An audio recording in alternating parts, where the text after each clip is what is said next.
تو صحابہ کریم میں سے کچھ صحابہ کہتے ہیں کہ یا رسول اللہ ظالم کی مدد کریں، تو آپ صلی اللہ علیہ وسلم نے فرمایا ہاں اس کو اس کے ظلم سے روک دیں، یہ اس کی مدد کرنا ہے۔ ہم تو یہاں غلط کام دیکھتے ہوئے بھی کسی کو احساس نہیں دلاتے ہیں، الفاظوں کا احساس نہیں دلاتے ہیں کہ بھائی یہ غلط ہو رہا ہے، اتنا ہی کہہ دینا ہمارے لیے کافی ہے۔ بیسیکلی وہ ایک ٹرینڈ ہے، ہم سب فالو کیے جا رہے ہیں، مطلب ہمیں یہ بھی نہیں پتا، بلیو کریں کہ میں زمین پر آیا کیوں، جی اسے بھائی ہم یہ سنتے بھی تو نہیں ہے نا، کوئی ہمیں غلط کہہ دے یہ ہم سے یہ بھی تو برداشت نہیں ہوتا، پھر اسی لیے اب وہ جو ڈبل فیسز ہوتے ہیں وہ اپنائے جاتے ہیں۔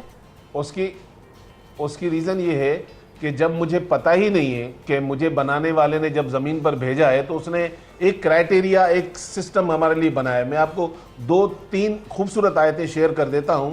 اللہ کہتے ہیں کہ زمین پر دو لوگ ایک جیسے نہیں، ایک برا ہے تو ایک اچھا ہے۔ میں نے اسٹوڈنٹ کے طور پر سوال کیا کہ یا اللہ میں کون ہوں، اچھا ہوں یا برا ہوں؟ تو اللہ نیچے آیت میں کہتا ہے کہ جو برائی کا بدلہ بھلائی کے ساتھ دیتے ہیں، یعنی کہ اگر آپ کو کسی نے برا کہہ دیا تو آپ فلاور پیش کر دیں۔ تو مجھے ذرا مشکل لگا تو میں نے کہا اللہ یہ کیسے کہ ایک آدمی مجھ سے زیادتی کرے اور میں اس کے ساتھ اچھا ہی کروں اور اسے فلاور پیش کر دوں۔ تو نمبر 33 میں اللہ تعالیٰ کہتے ہیں کہ یہ ہر آدمی نہیں کر سکتا، یہ وہی کرتے ہیں جو اللہ سے محبت کرتے ہیں۔ تو بندہ اللہ کی محبت کی وجہ سے ہی معاف کر دے، لیکن جب ہمارے اندر اللہ نہیں ہوگا، جب ایمان کی وہ تازگی نہیں ہوگی تو آپ اس کو پریکٹس کیسے کریں گے؟ تو بیسیکلی دین سے دوری ہونا ایک بہت بڑا مسئلہ ہے۔ دوسرا ہمارے ہاں ایجوکیشن، چاہے وہ اسکولز کی لے لیں، کالجز کی لے لیں، ہمارے ماں باپ بہت اچھی کوشش کرتے ہیں کہ میرا بچہ انجینئر بن جائے، میرا بچہ ڈاکٹر بن جائے، اور بننا چاہیے۔ مسلمان کے لیے تعلیم زیور ہے، اسے دنیا میں کہیں ٹریولنگ کرنی پڑے اسے ایجوکیشن لینی چاہیے، لیکن اسے اچھا مسلمان بنائیں۔ اگر نہیں بنائیں گے تو یہ ڈاکو بن جائے گا، تاجر بنے گا تب بھی چور، ڈاکٹر بنے گا تب بھی چور۔ تو اچھا مسلمان بنے گا تو سوسائٹی کے لیے بینیفٹ بنتا ہے، تو ہمیں یہ پہلو کبھی بھی نظر انداز نہیں کرنا چاہیے۔ بالکل صحیح۔ ایک کالر ہے ہمارے ساتھ سمیرہ، ان سے بات کرتے ہیں۔ سمیرہ السلام علیکم، کیا کہنا چاہیں گی؟ السلام علیکم۔ وعلیکم السلام۔ مجھے ڈاکٹر عمران سے بات کرنی ہے کہ مجھے یہ بات کرنی ہے کہ میرے بچے اسکولنگ میں ہیں ابھی، اور مطلب یہ بڑی جو بہت زیادہ پرابلم آج کل اسکولس میں آ رہی، میں صرف اپنے بچوں کی نہیں بات کرتی، مطلب ایک کامن یہ بہت زیادہ پرابلم آ رہی ہے کہ بچوں کو اتنا زیادہ پریشرائز کیا جاتا ہے، نمبر، تو اس کے بعد اس پریشر میں آ کے جو بچہ پڑھ بھی رہا ہوتا ہے تو وہ مجھے ایسا لگتا ہے کہ وہ پھر پیچھے ہٹ جاتا ہے کہ نہیں میں تو پڑھ ہی نہیں سکتا۔ اوپر سے پھر مطلب بچوں کو کلاس میں تم پڑھتے نہیں ہو، ایک تو کلاس میں اس کا جو پیرنٹس ٹیچر میٹنگ ہے، ایسا لگتا ہے کہ بچوں کے پیرنٹس ٹیچر میٹنگ کچھ ڈسکس کرنے کے لیے یا حل کرنے کے لیے نہیں ہوتی ہے، ایک جیسے دشمنی ماں باپ اور بچوں کے درمیان کرنے کے لیے بلایا جاتا ہے کہ جی آئیے ہم آپ کے بچے کو یہ خامیاں ہیں وہ گنوائی جاتی ہیں، خوب اچھی طرح پمپ کیا جاتا ہے پیرنٹس کو کہ ہاں جی آپ کا بچہ بہت ہی خراب ہے اور اس کو خوب اچھی طرح جو ہے نا دھنائی کی ضرورت ہے۔ پھر مائیں تو پھر بھی تھوڑا کنٹرول کر لیتی ہیں، باپ گھر آ کے جو بچوں پہ برستے ہیں، تو مطلب اس کا کیا حال ہے؟ اب اگر ہم اسکول سے ہٹا کے ہم نے مدرسہ میں کریں تو مدرسے میں بھی الگ ایک ٹارچر والا سسٹم ہوتا ہے۔ صحیح ٹھیک ہے سمیرہ جی ابھی ڈاکٹر عمران کی طرف جاتے ہیں، وہ آپ کو جواب بھی دیتے ہیں۔ بڑے اچھے پوائنٹ آپ نے ریز کیے ہیں۔ ڈیفینیٹ ہمارے اسکولنگ جو ہے وہاں پر اس طرح کے اور بڑے ایشوز ہیں، بہت بڑے مسائل ہیں، بچوں کو اوور برڈن کر دیا جاتا ہے، اور یہ جو پیرنٹس میٹنگ ہوتی ہے اس کے نام پر بھی اب تو کمپٹیشن ہے۔ ڈاکٹر عمران ایک تو کالر کو رسپونڈ کیجیے گا، دوسرا کیا اس معاملے میں بھی ہم کہہ سکتے ہیں کہ انفرادی طور پر بھی برداشت کا مظاہرہ کرنا بہت امپورٹنٹ ہوتا ہے، یا ہم صرف یہ کہتے ہیں کہ اجتماعی طور پر جب ہم برداشت نہیں کرتے ہیں تو ہمارا معاشرہ بگاڑ کی طرف جاتا ہے؟ دیکھیں انفرادی سے ہی شروع ہو کے فرد سے ہی افراد اور معاشرہ جو ہے وہ بنتا ہے۔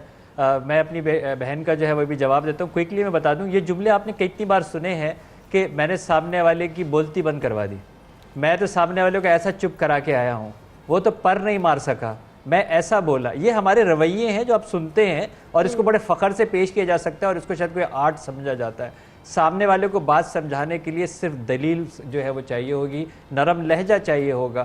شور شرابہ کر کے آپ سامنے والے کو خاموش تو کرا سکتے ہیں، قائل نہیں کر سکتے، قائل کرنے کے لیے دلیل چاہیے۔ تو جہاں پر گفتگو کا طریقہ کار ایسا ہو کہ نیچے سے لے کے، اور جس طرح کہ آپ نے ویڈیوز بھی دکھائی ہیں، اگر پھیپڑوں کے زور کے اوپر سامنے والے کو اپنی بات بتانی ہے کہ جس کے پھیپڑے مضبوط ہیں، جو جتنا زیادہ چیخ چلا سکتا ہے وہ اپنی بات جو ہے وہ کہہ سکتا ہے یا منوا سکتا ہے، تو یہ رویہ ہرا ہے، اس کی وجہ سے سب چیخ رہے ہیں، سب شور مچا رہے ہیں. ہم لوگ اب نارمل بات دیکھیے کہ ہم لوگ بات کرتے کرتے زور زور کے بول رہے ہیں، کیونکہ ہمارے معاشرے میں شور کا لیول جو ہے وہ بہت اوپر جا چکا ہے. اب آپ سمجھانے کا طریقہ سیکھیں، جو آپ نے کہا سلوشن کی بات ہے. صحابہ کرام جان نثاران رسول پاک صلی اللہ علیہ وآلہ وسلم کے لیے قرآن کہتا ہے کہ اپنی آواز کو نبی کی آواز سے اونچا نہ کرو، کہیں تمہارے اعمال ضائع نہ ہو جائیں. اور سیرت طیبہ یہ بتاتی ہے کہ رسول پاک صلی اللہ علیہ وآلہ وسلم نے کبھی اونچی آواز سے بات ہی نہیں کی. تو یعنی اس کا مطلب ہے کہ ان لوگوں کو جا کے یہ نہیں کہا کہ خاموش ہو جاؤ، ہلکا بولو، چیخ کے نہیں بولو، یہ نہیں کہا. آپ دیکھیں سمجھانے کا کتنا خوبصورت طریقہ تھا. دوسری بات اب اپنی بہن کی طرف جو آتا ہوں، ہماری زندگی کے اندر سے اگر یہ دو لفظ نکل جائیں، کمپیریزن، کمپٹیشن، کیونکہ اسلام اس کی اجازت نہیں دیتا. اللہ تبارک و تعالیٰ کہہ رہا ہے کہ مقابلہ صرف ایک چیز کا ہوگا، وہ ہوگا تقویٰ کا. نیکی کے کاموں میں صرف مقابلہ ہو سکتا ہے اور کسی میں مقابلہ نہیں ہو سکتا.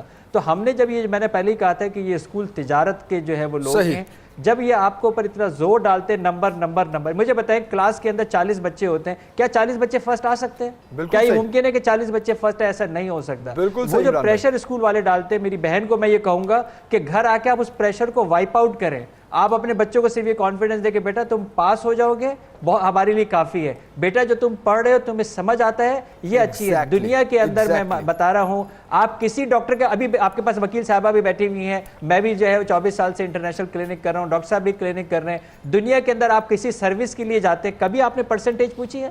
کبھی آپ نے ڈگری اس سے مانگی ہے ڈاکٹر کو؟ اپنی پرسنٹیج بتائے، آپ کا A+ آیا تھا، یہ کبھی پوچھتے کبھی زندگی کے اندر؟ اس کا مطلب ہے یہ پرسنٹیج، یہ ڈگریاں، یہ نہیں چلتا ہے. آپ کی صلاحیت چلتی ہے، آپ کی اہلیت چلتی ہے. آپ اپنے بچوں کو صلاحیت اور اہلیت بتائیں، یہ اسکول والے نہیں بتائیں گے. میری بہن اپنے بچوں کو ظلم سے بچائیں. اسکول والے جو پریشر دے رہے ہیں، آپ اس کو گھر کو آف سیٹ کریں آگے. بالکل صحیح عمران بھائی، بہت ویلڈ پوائنٹس ہیں یہ.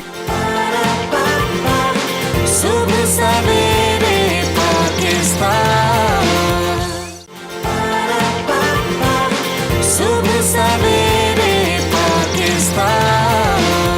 ایک چھوٹی سی مثال ہمارے گھروں کی بھی ہے.